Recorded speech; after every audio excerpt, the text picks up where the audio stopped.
Então vamos à palavra de hoje, e eu quero pedir para você que se concentre um pouco, ou melhor, totalmente, para que você possa pensar, fazer a sua reflexão a respeito do que a palavra vai falar conosco hoje.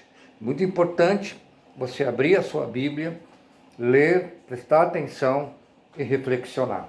Pensar sobre o que é que Deus está falando com você nesta noite. A primeira coisa que eu quero perguntar para vocês é: crentes verdadeiros pecam? Crentes verdadeiros adoecem? O que é que você acha? Vamos pensar nisso nesta noite. Porque há um mito aí, né, dizendo que o crente não fica doente. O crente não morre de corona. Nós temos visto que acontece isso. Todos nós estamos sujeitos às intempéries dessa terra. No mundo jaz do maligno. O crente não é isento de distúrbio mental, distúrbio físico. Ele não está isento às decepções da terra. Ok? Ele está sujeito à carne. Muito embora, nós vamos ver nessa mensagem, que aquilo que Cristo fez na cruz sacramentou a tua vida para uma vida eterna, mas não te isentou do sofrimento.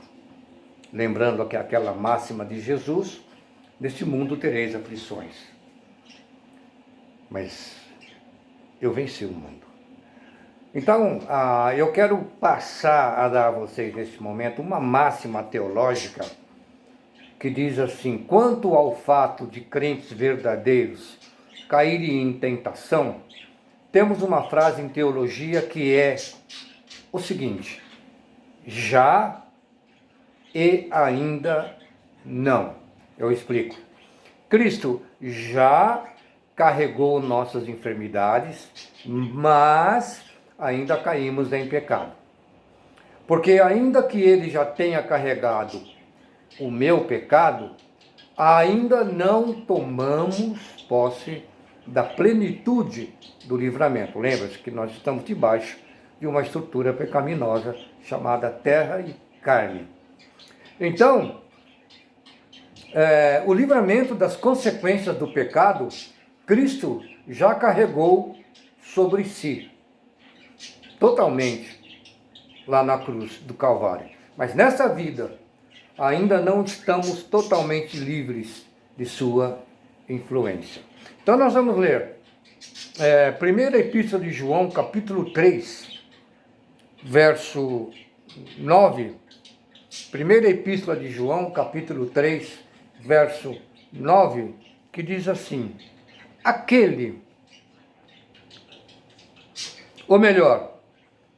todo aquele que é nascido de Deus não pratica o pecado. Percebe? É uma afirmativa. Por quê? Porque a semente de Deus permanece nele. Também é uma afirmativa.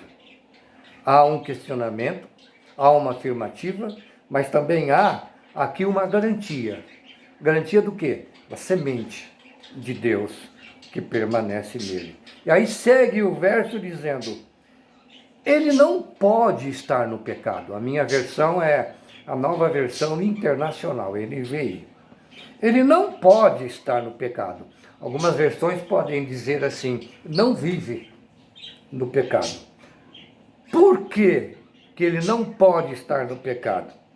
Porque a semente de Deus permanece nele e ele não pode estar no pecado porque é nascido de Deus. Você é nascido de Deus. Percebe que havia um histórico a teu respeito. E há, na ideologia teológica, o teu histórico permanece. Está em poder do Senhor. E ele cravou o teu histórico lá na cruz. Então percebe que é importante o crente se situar nas verdades bíblicas. Quando fala aqui de semente, É como assim, para você entender um pouco melhor, mais simplificado. Quando o esperma humano, quando um casal tem relações sexuais para gerar um filho, quando o esperma entra no óvulo e fecunda aquele esperma vai levar as características do pai ao filho ou à filha gerado. Você entende? Semente, o sêmen. Deus está dizendo aqui que a semente dele entrou em você por intermédio de Cristo Jesus. O que isso quer dizer agora? Que você tem característica de Deus em você. Você não é mais aquele currículo pegajoso, putrefato, imoral, doente, totalmente doente. Não, você não é mais. Você foi gerado de novo. Você foi revestido de uma roupagem nova. Qual? A semente de Deus. Ou seja, você tem Deus agora para te encaminhar na vida, para te direcionar na vida. Então preste atenção que o texto aqui não está dizendo nada impossível. O texto está querendo dizer que aquele que é nascido de Deus não está no pecado. O que isso quer dizer? A força do pecado, a pujança do pecado, que antigamente dominava sobre nós, já não tem essa pujança. Eu já não vivo como vivia antigamente. Eu agora tenho um Deus semeando em mim, pela sua palavra, uma nova vida. Então eu não estou no pecado, significa ele não tem mais poder sobre a minha vida. Então eu tenho domínio sobre esse pecado? Você tem domínio sobre esse pecado? Se você pensar que você é uma nova criatura, você vai encontrar uma resposta favorável.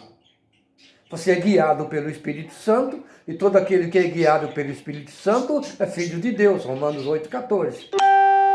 Você se lembra daquela passagem, vamos ver aqui, de Gênesis? Só para ilustrar melhor esse verso 9 da primeira epístola. Quando Caim ele vai praticar o assassinato do seu irmão Abel, Deus o chama para uma conversa. No capítulo 4 de Gênesis, no verso 6, diz assim: o Senhor disse a Caim: por que você está furioso? Por que se transtornou o seu rosto? Se você não fizer, mas se você não o fizer, saiba que o pecado o ameaça à porta. Eu vou ler de novo, que ficou um pouco confuso, tá? No verso 7. Se você fizer o bem, não será aceito, mas se não o fizer, saiba que o pecado o ameaça à porta. Ele deseja conquistá-lo, mas você deve dominá-lo. Aí eu passo essa pergunta para você. Deus falou com Caim que ele poderia dominá-lo. Ou será que era uma pergunta? Você pode dominá-lo? Ele diz que o pecado está à porta, como se um fantasma, é como se um demônio estivesse à porta da tua casa, esperando para entrar, para derrubar, para destruir a tua vida. A ideia é essa mesmo. O pecado está à sua porta, é como um perigo que está para entrar na sua vida. E Deus está dizendo para Caim que ele pode dominar o pecado. Caim não dominou. Ele foi e executou o próprio irmão. Aí eu pergunto para você, você pode dominar o pecado? Deus está dizendo que Caim, se ele fizesse o bem, ele seria aceito e poupado de uma tragédia. E nós? Será que Deus fala com você hoje, como falou com Caim, naquela época lá do Gênesis? Certamente que sim. Certamente que sim. E hoje nós temos um poder interno dentro da gente. Nós só não escutamos a voz, mas vivenciamos Deus dentro de nós. Ele atua como uma luz piscando, um tilt dizendo alerta, cuidado, perigo. Então eu posso pensar nas encruzilhadas da vida que eu tenho poder para bloquear o pecado. Você concorda comigo ou não?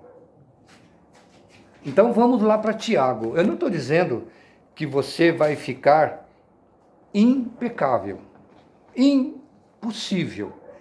Impossível você ficar impecável. Impecável somente um passou pela terra e se tornou impecável, que era o Jesus Cristo da nossa vida. Mas podemos evitar o pecado.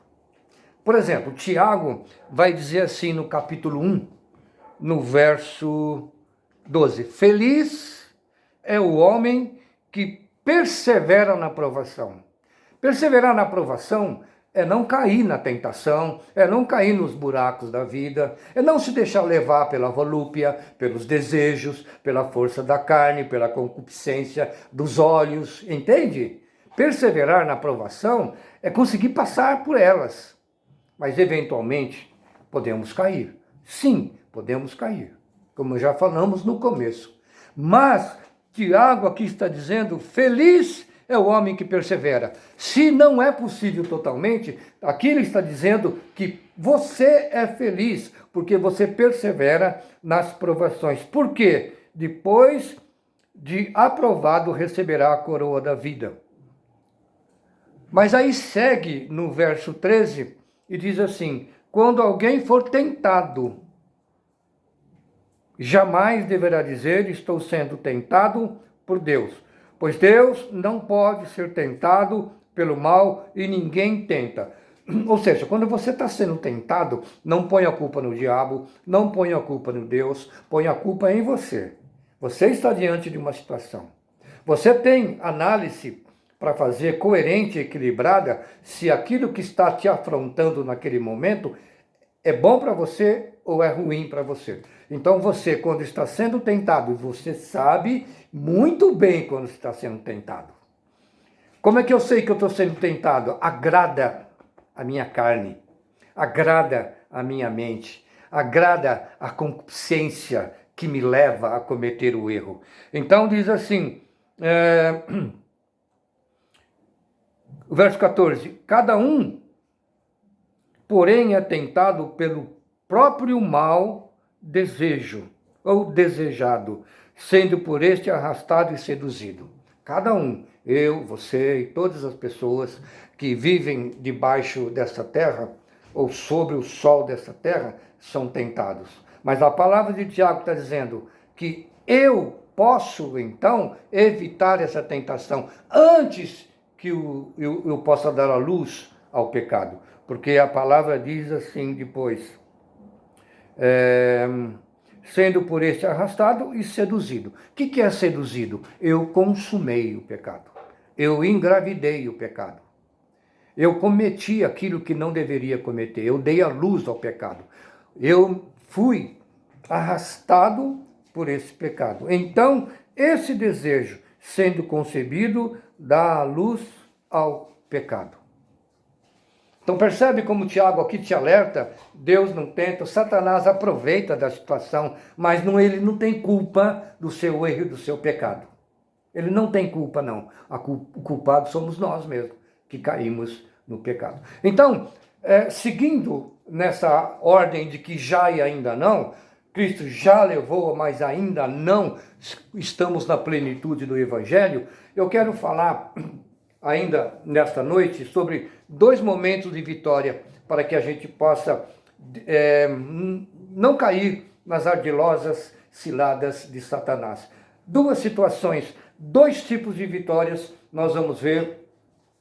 Que a primeira vitória, sabe qual é a primeira vitória? É aquela vitória que você foi alcançado, alguém foi levado por Deus a falar com você sobre o Evangelho, ou você estava lendo a Bíblia aí, o Senhor te iluminou e você entendeu que Cristo é o caminho da salvação. Essa é a primeira vitória, é o primeiro momento, quando alguém te evangelizou e você teve a ciência de que era um pecador e se arrependeu.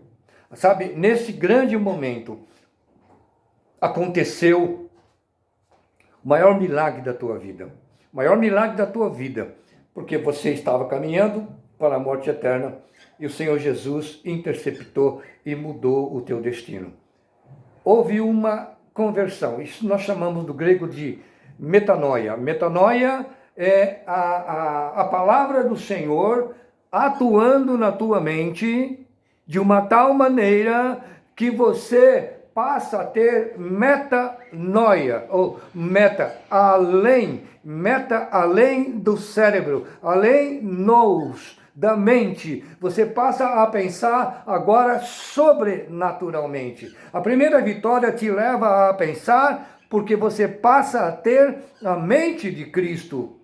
Você passa agora a entender que pensava de um jeito e agora você passa a ter novas ideias, um novo posicionamento. Essa primeira vitória te leva a esse encontro com Deus. Você é gerado pela semente de Deus e não está mais no pecado. O pecado perdeu a força de te levar e te condenar para o inferno e estar totalmente e para sempre distante do Senhor. Metanoia. Transformação da mente, mudança de mentalidade, mudança de ideia. Eu agora penso como Cristo. Todavia, continuo pecando? Sim. Eventualmente, pecamos. Sabe o padeiro que faz o pão diariamente? Ele vive da profissão de padeiro. Você, eventualmente, faz um pão lá numa semana ou outra. Eventualmente você é padeiro.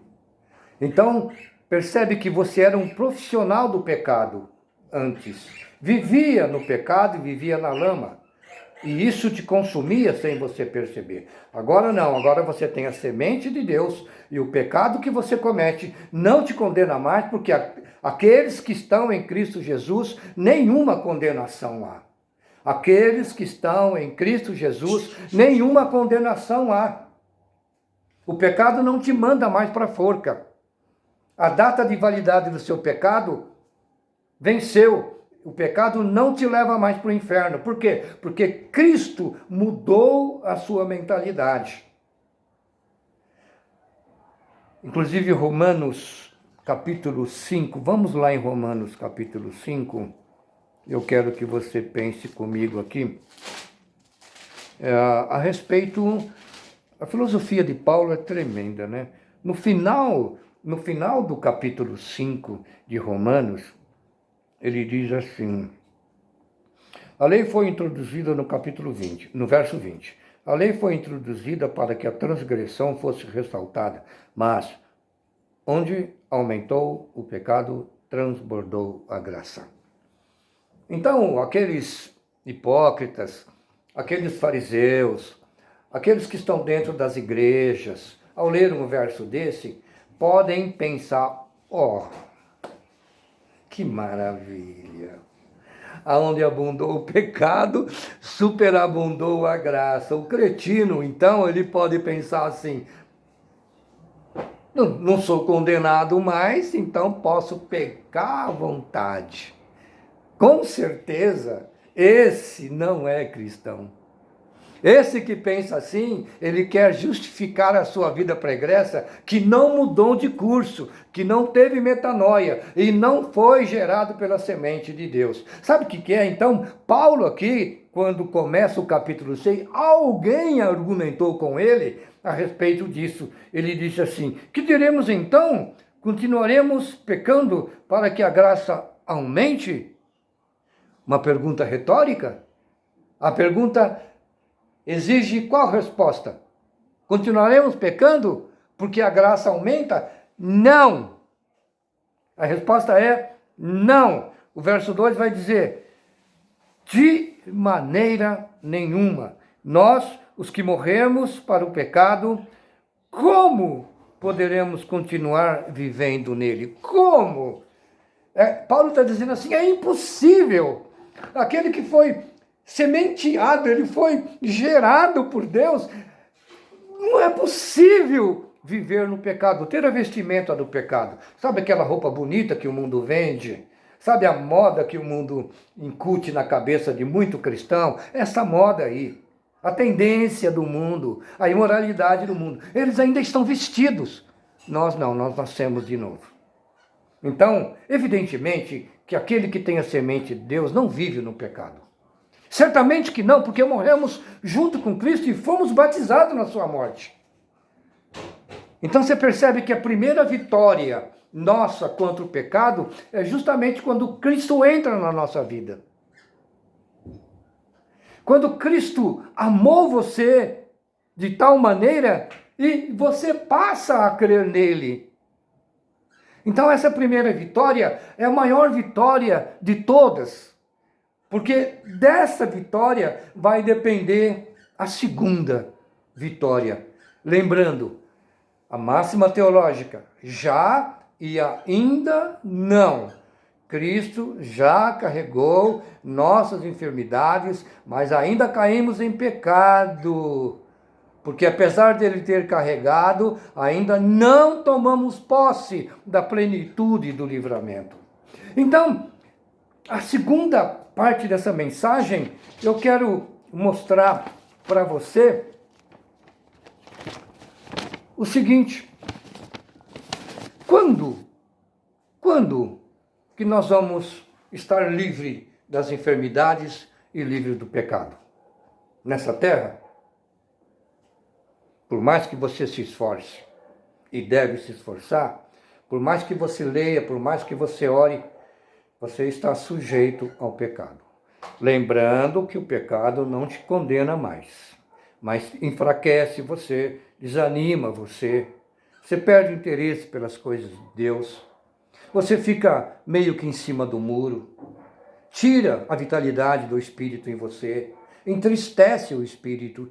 Então o pecado ainda tem o seu efeito, mas ele não te condena. Agora, é importante nós entendermos isso, que Cristo levou sobre a cruz. Aí alguém pode dizer, lá em Isaías 53, está dizendo, vamos ler Isaías 53 então.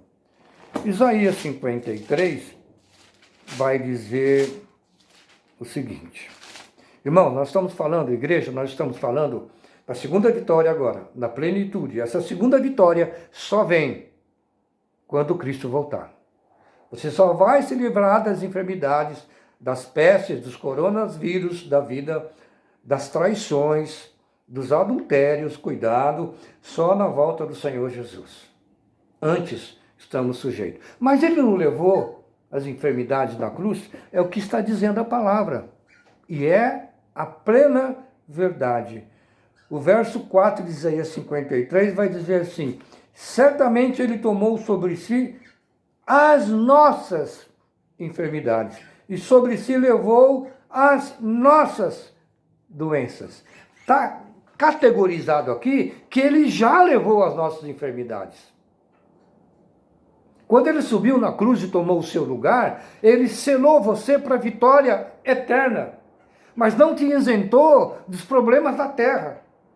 Porque nós vemos sob influência e circunstâncias humanas e dos demônios que estão por aí para causar destruição e enfraquecimento na vida. Então, essa promessa aqui aponta para o final. Ele levou, ele consumou na cruz tudo que te separava dele.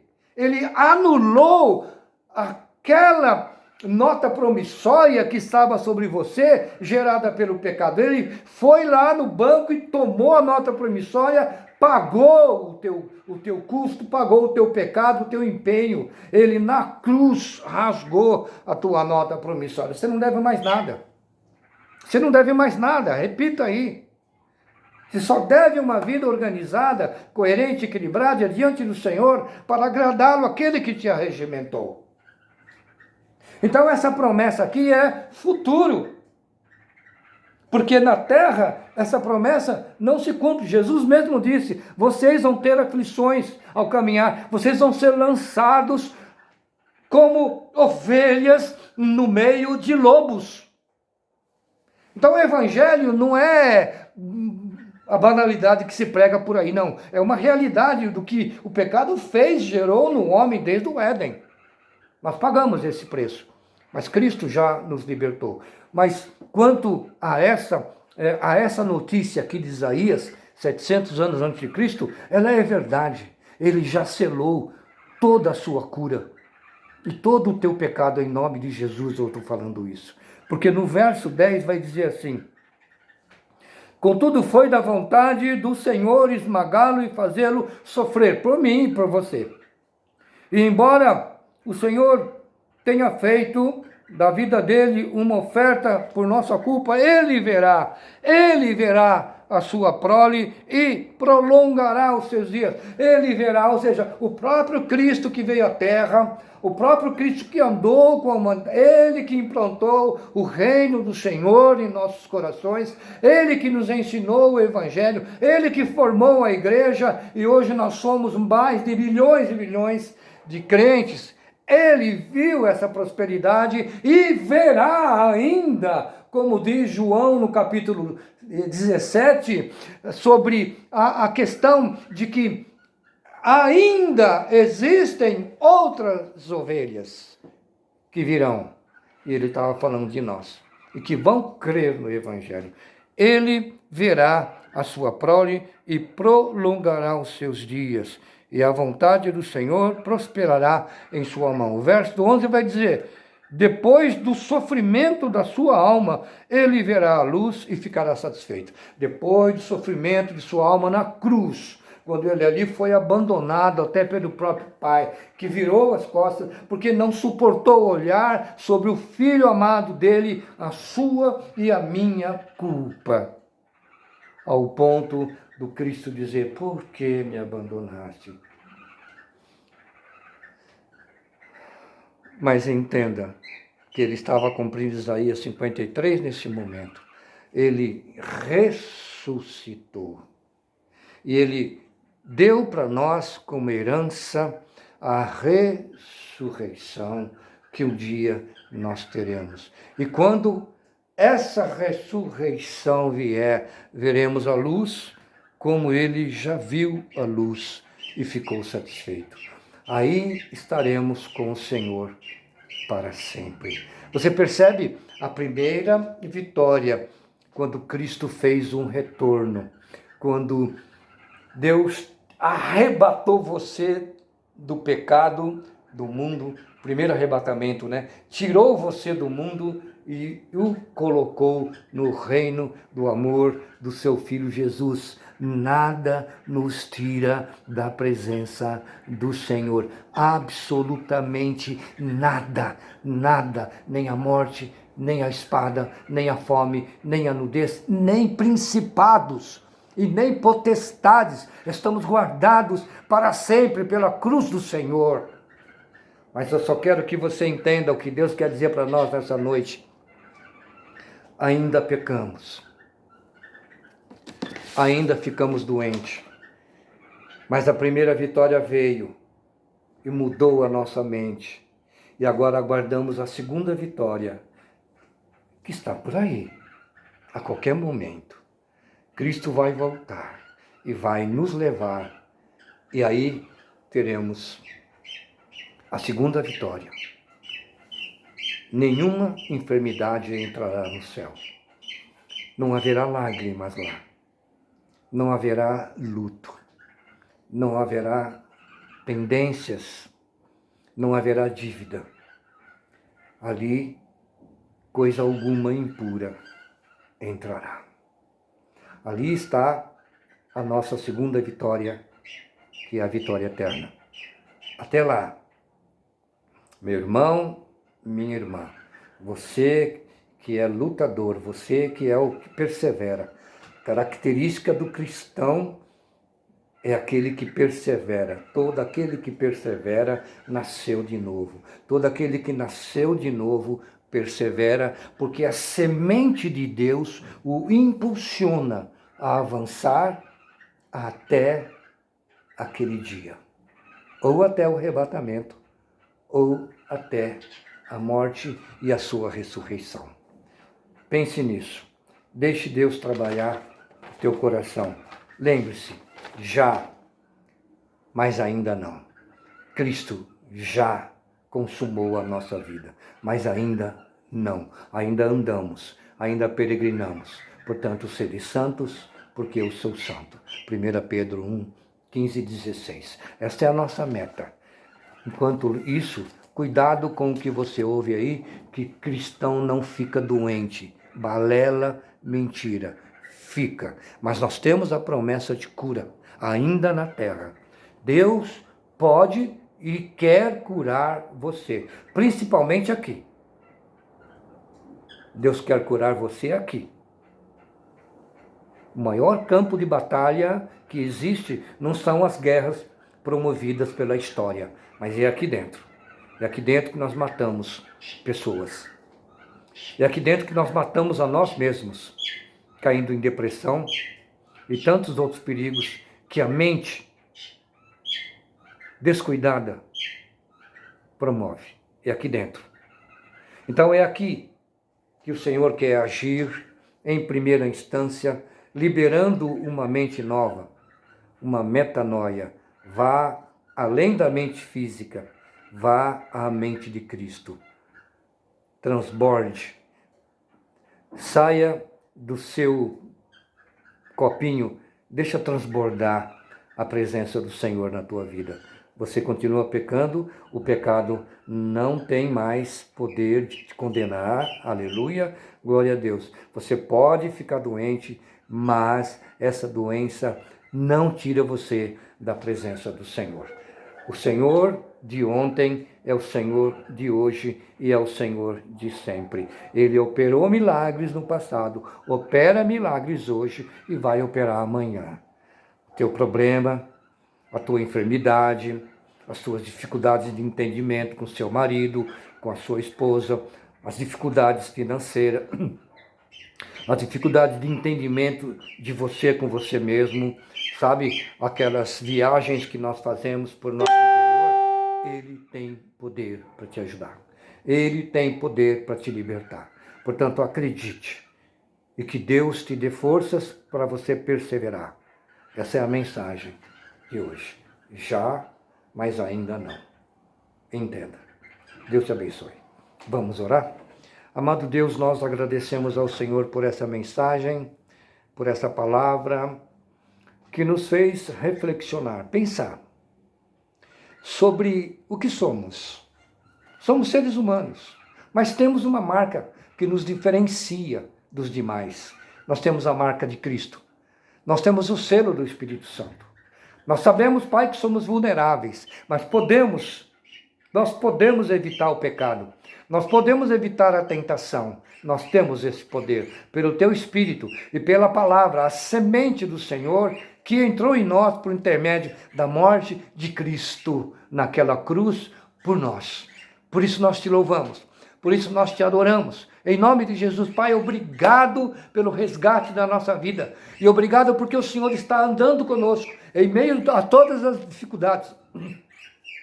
Em meio a tudo aquilo que nos apavora, o Senhor até pode não nos livrar, mas o Senhor acompanha, o Senhor vai conosco, o Senhor não nos deixa só. O Senhor, acima de tudo, pode não dar um milagre, pode não dar uma cura, mas nos dá a tua graça, que basta.